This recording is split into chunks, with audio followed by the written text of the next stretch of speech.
For most, death is the end of the line, a one-way ticket to the unknown, but for one girl living in Birmingham, UK, that wasn't the case. While her parents were ecstatic that their little girl was back, their joy turned to horror when they realised whatever had returned wasn't their daughter.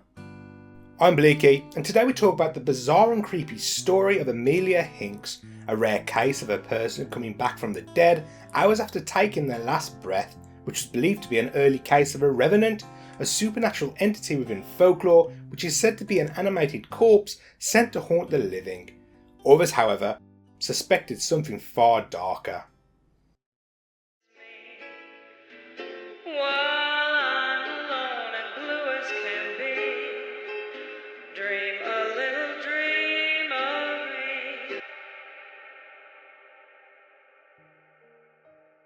In August 1858, a doctor named Richard Bird Nason was called to a house in Bridge Street, Nuneaton, Birmingham, UK, to see 12-year-old Amelia Hinks. Her parents were hysterical, telling the doctor that they believed their daughter was dying. When Nason turned up, he was shocked by the girl's condition. She was suffering from consumption and was incredibly emaciated and was complaining of an awful headache. She had completely lost her appetite, had short breaths, a cough, and had mucus secretions in her lungs. She was also extremely lethargic and had a pale complexion, all signs that the end was near.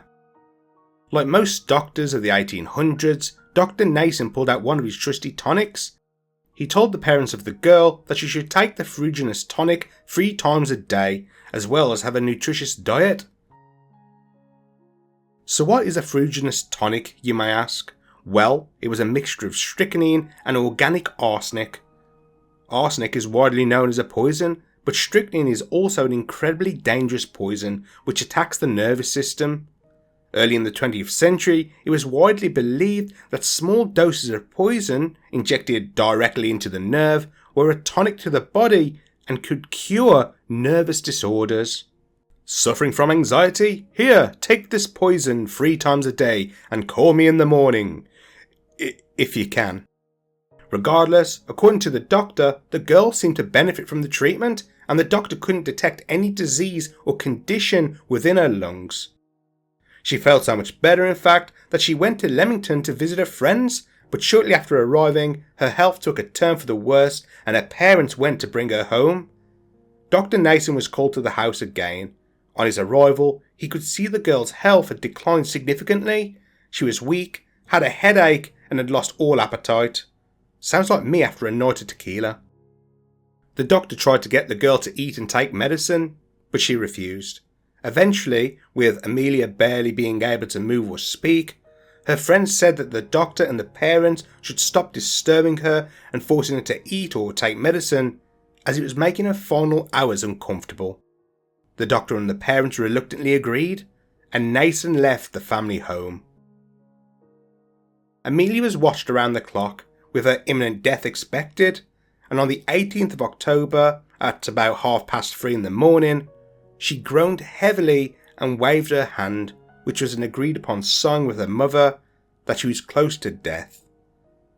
Her breaths then became shallow, her body became limp, and after turning her head slightly towards the candlelight, her jaw dropped, and the young girl took her last breath.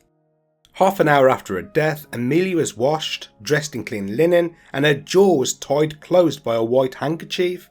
2 pennies were then placed over her eyes, and her hands, which were semi-clenched, were placed by her side, and her feet were tied together with tape. The body was then carried into another room and laid on the sofa. She was covered in a sheet, and according to family members, appeared stiff and cold to the touch. In the doctor's account, which he published in the London Lancet on March 5, 1859, seeing the girl close to death prior to leaving, he commented that she would make a sweet corpse. Okay. At 9 AM, almost 6 hours after the girl's death, her grandfather went into the room to give his grandchild one last kiss. As he bent over, with tears streaming down his wrinkled cheek, he thought he noticed Amelia's eyelid move. Unsure if it was grief playing tricks on his mind, he lifted one of the coins and saw another twitch. He rushed into the other room and told the parents and the mourning friends that he saw his granddaughter's eye moving and that he believed she was still alive. The rest of the group ridiculed the elderly gentleman and said that it was just the nerves twitching after death. Regardless, the 80-year-old wouldn't let go of the notion that the girl might still be alive, whether out of stubbornness, experience, or denial. When Dr. Nason returned home after being out in the country all night attending to patients after leaving the Hinks, he learned that the family had requested him to come back to check on the child to satisfy the elderly man's reservations. By 10:30 in the morning, the doctor was back, and as he entered the room where Amelia lay, he noticed her eyes flitting in a way that he had seen previously with hysterical patients, known now as dissociative or somatic disorders. At this point, the pennies had been removed and the doctor used his stethoscope. To his complete shock, he could hear a strong heartbeat, but noted that her pulse was incredibly slow. The doctor had no idea what was happening. When he last saw the girl, she was undeniably dying and was told she had stopped breathing while he was gone. She'd even gone icy cold and rigor mortis had apparently kicked in. He put the back of his hand on the girl's arms and legs and felt that they were stiff and cold, and saw evidence that the blood vessels in her appendages were so congested that it resembled early signs of decomposition. The doctor was unsure if he was in the presence of a medical mystery, a miracle, or a real-life revenant.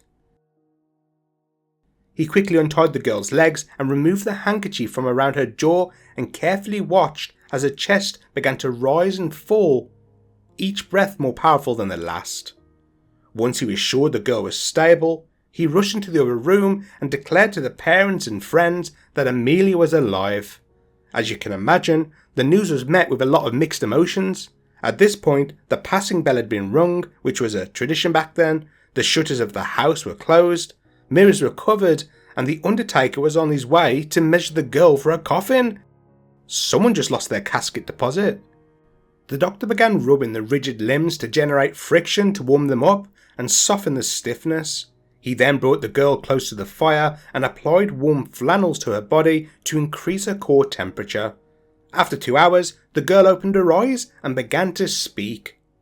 The girl was dazed and asked the doctor why had she returned from death, in a desperate, almost pleading tone. The doctor ordered the girl to be put in her mother's room to rest, as she had been in the winding sheet, which was a cloth used for burial, for 7 hours and was no doubt incredibly uncomfortable. While the girl rested and her excited family and friends gathered around her, Amelia's expression turned sour.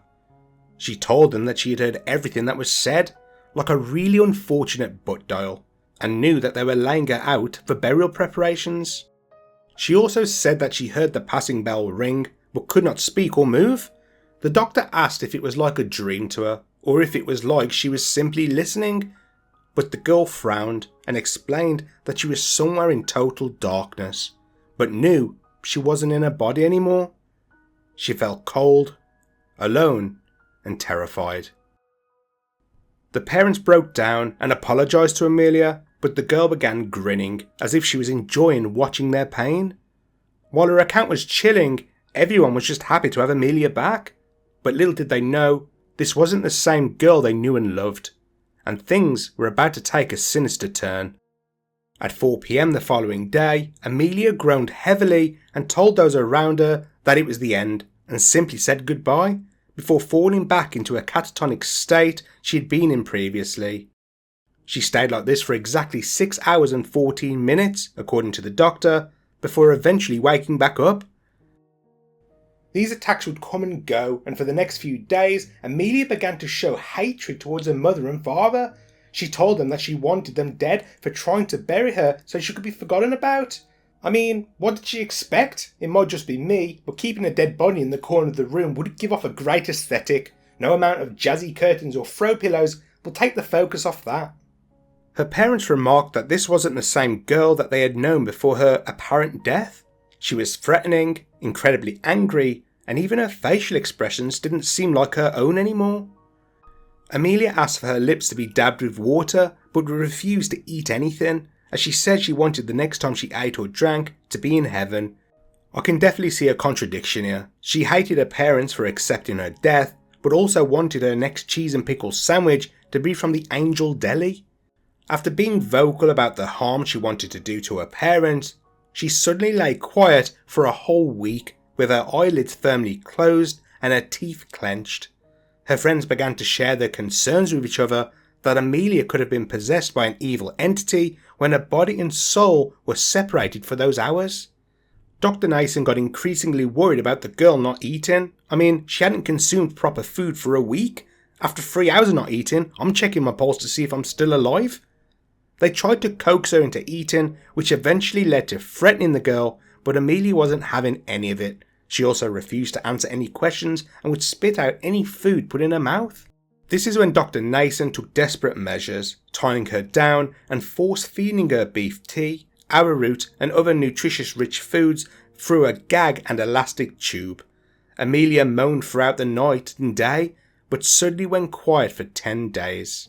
After being released from the constraints, she felt lethargic and would stay in the same position for hours, until people changed her position to prevent bed sores. The mother came to the doctor and told him that she was concerned her daughter hadn't passed urine for a week.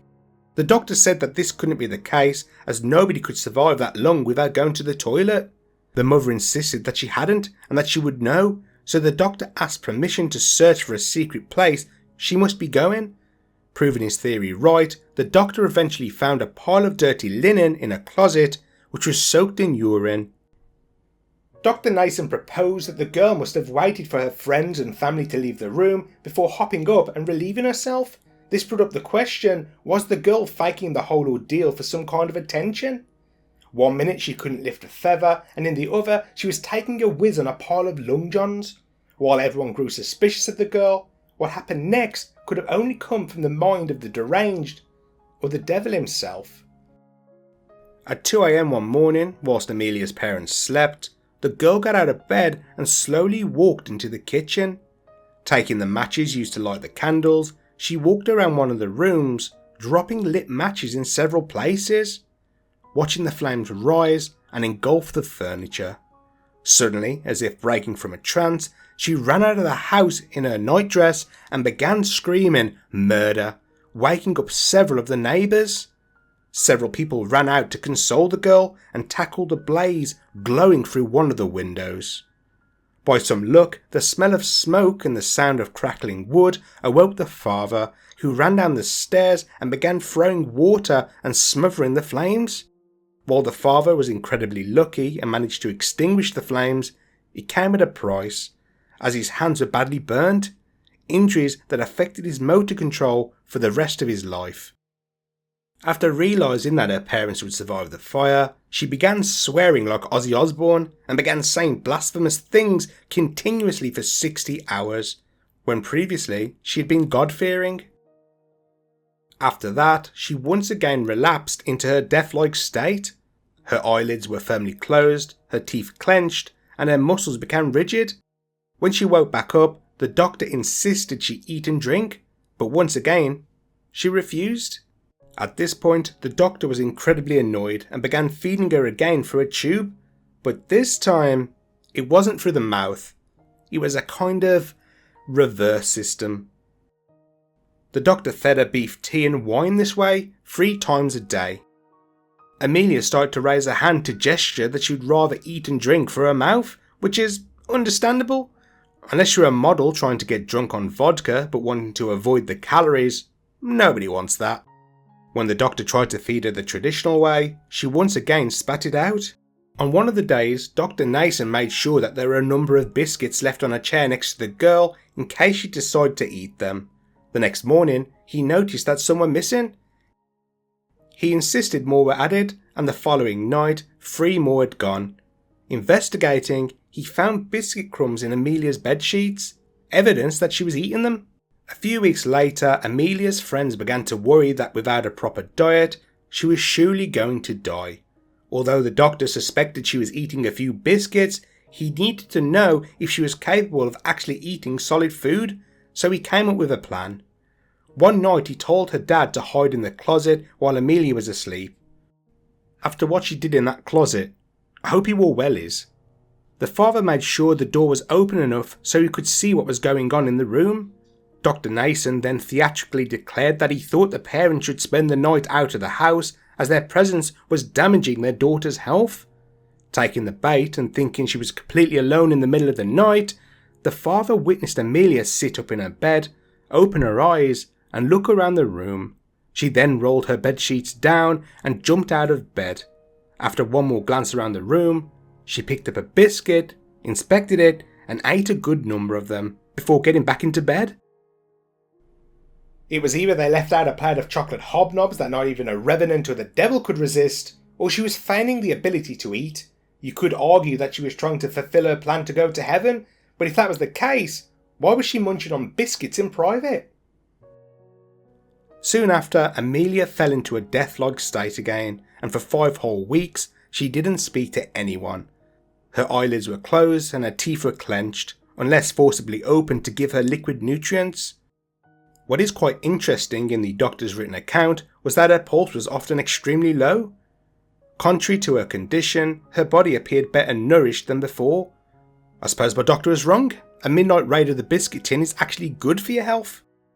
When Dr. Nason was asked what he truly believed about the strange case of Amelia Hinks, he said that considering that her mother had been at times hysterical throughout the entire ordeal, he believed that hysteria ran in the family and that it was just another morbid condition of the brain.